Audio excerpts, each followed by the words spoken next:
by Aseem, Prakash, Nives, Dolšak, Thomas, Bernauer and McGrath by Aseem, Prakash, Nives, Dolšak, Thomas, Bernauer and McGrath. November 11 at 8:00 a.m. Indian security personnel stand guard at the Rajghat Memorial amid heavy smog in New Delhi on November 7, 2017. New Delhi woke up to a choking blanket of smog on November 7 as air quality in the world's most polluted capital city reached hazardous levels. Prakash Singh, Getty Images. This week, India's capital city, Delhi, has been hit with extreme air pollution, so extreme that the city's chief minister Arvind Kejriwal described it as a gas chamber. The city's air quality index has been in the range of 700 to 1,000. The U.S. Environmental Protection Agency considers anything over 300 to be hazardous. The index measures the concentration of particulate matter, microscopic particles that can harm the lungs, causing cancer, exacerbating asthma, and damaging organs. In response, the city is taking extreme measures. On Tuesday, the Delhi government closed schools for the week. The National Green Tribunal has banned construction, one source of particulate pollution, in the region through November 14. Truck and car travel has also been limited. Why this spike in pollution? There are two answers. The simplest is the physical answer. Farmers in the neighboring states are burning straw from their last rice crop to clear fields for planting the wheat crop. The more complicated is the political answer. Politicians are wary of trying to prevent crop burning lest they antagonize the powerful farm lobby, lose electoral support and set off political turmoil among regional and ethnic interests. What's causing the smog? It's true that construction and vehicle use degrade the national capital region's air quality. But the real problem comes from beyond its territory. In the nearby states of Punjab, Haryana, and to some extent western Uttar Pradesh, farmers have about 3 weeks to clear their fields of paddy straw in the fall so that they can plant wheat, their winter crop. The state of Punjab alone produces about 20 million tons of paddy straw. Roughly 85 to 90% of that is burnt in the field.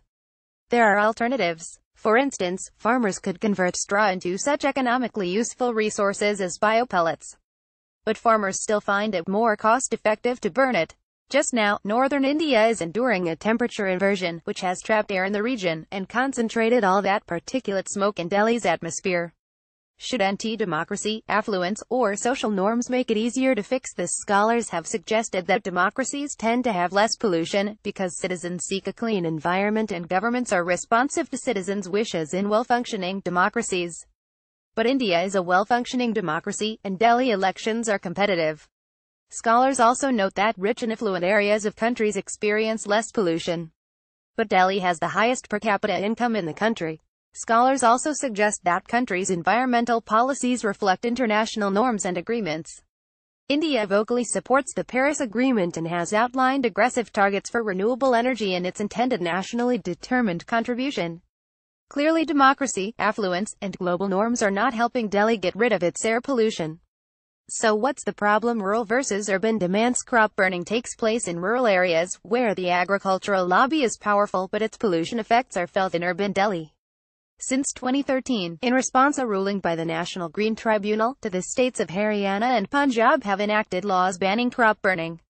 So why are the laws not being enforced? Farmers see a ban on crop burning as an additional cost imposed on them to appease urban Delhi. They are protesting angrily, demanding the federal government subsidize their shift to the more expensive alternatives to burning.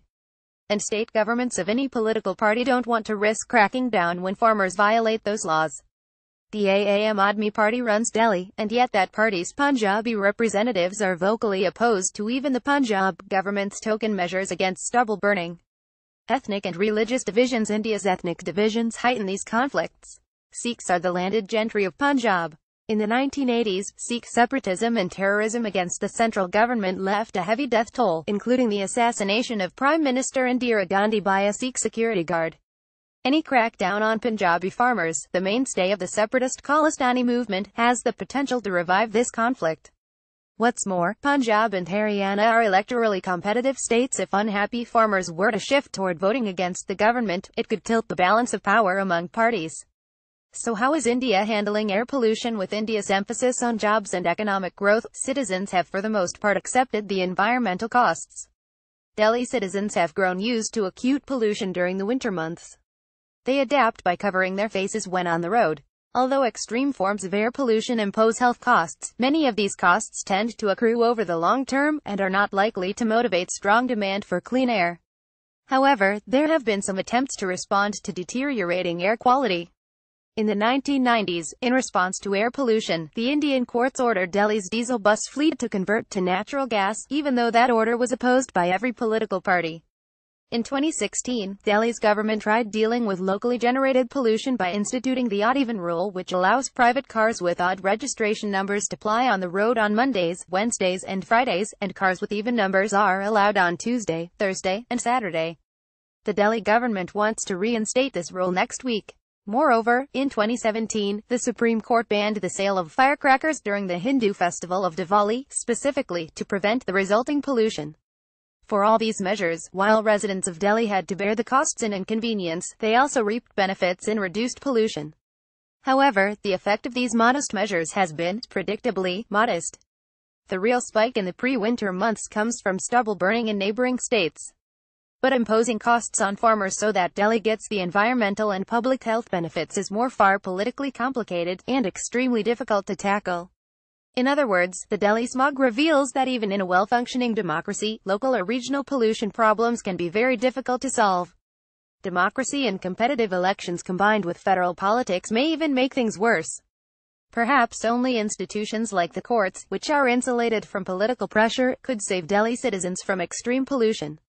Aseem Prakash is the Walker Family Professor and the Director of the Center for Environmental Politics at the University of Washington. Nives Dolšak is Professor and Associate Director in the School of Marine and Environmental Affairs at the University of Washington. Thomas Bernauer is a Professor of Political Science at ETH Zurich. Liam F. McGrath is a postdoctoral researcher at ETH Zurich.